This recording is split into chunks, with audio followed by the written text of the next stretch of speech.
The Kindle Paperwhite rocks a rather remarkable screen, the best ebook store and an impressive light, so it comes much closer to the ideal of black ink on white paper. Now, while the Kindle had a recessed screen, the Paperwhite's 1024 by 768 display is now more or less flush with the bezel. Between that and its slightly rough texture, it feels more like flicking through the pages of a paperback than ever. You can just make out a couple of LED hotspots at the bottom of the screen, but the rest of the sharp display enjoys a crisp light that makes reading incredibly easy on the eyes. And adjusting the brightness is simple enough, although an automatic sensor would have been much better. Now, it's no exaggeration to say that the Paperwhite is now more readable than even the best paper books. Swiping the touchscreen to flip pages soon becomes second nature. And while the Kindle's default font is clear enough, you can now choose your own fonts as well, which is a nice touch.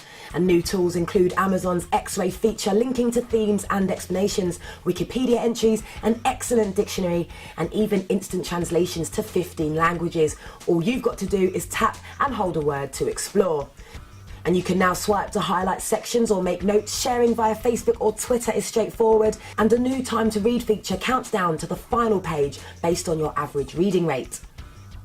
Now, the Paperwhite could easily be the most impressive e-reader on the market, but it's far from perfection. The home screen is looking increasingly cramped and cluttered, while the experimental web browser is positively creaky, despite a simplified article mode. And there's no support for audiobooks or MP3 playback either.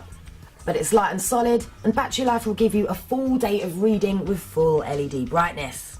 Now, the Paperwhite has clearly been designed by readers for readers, delivering the fastest, sharpest, clearest ebook experience of any device on the market, including high-priced tablets. Reading features are easy to access and intelligently presented, with smart online options as well. Now, unlike its Nook rival, the Paperwhite's light is always on, and we actually prefer its natural greeny blue glow. And apart from the fact that it occasionally suffers from annoying ghosting, where previous words remain slightly visible after page refreshes, it's hard to fault it. But for the price, it's one of the best e-readers around. But if you still prefer real books as opposed to electronic gizmos, the Kindle Paperwhite is a very good reason to think again.